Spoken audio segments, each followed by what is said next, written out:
आणि ग्रास गिळी सत्ता हाती नाही. आपल्या हातातला घास तोंडात घालण्याची सुद्धा गॅरंटी आपल्याकडे आहे का? नाही.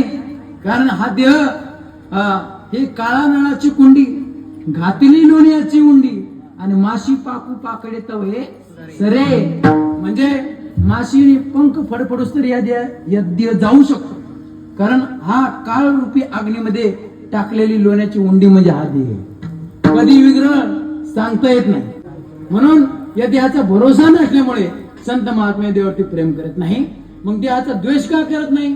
तर देह हे भगवान परमात्म्याच्या प्राप्तीचं साधन आहे, आयुष्याच्या साधन आहे. सच्चिदानंद जेणे तू जोडसी नारायण नासे जीवपण भवरोग, किंवा देवे दिला देह भजना गोमटा, किंवा ज्ञानोबा 12व्या अध्यायामध्ये म्हणतात तैसे येणीची शरीरे शरीरा येणे सरे आणि किंबहुना ये रे धारे चिरापडे.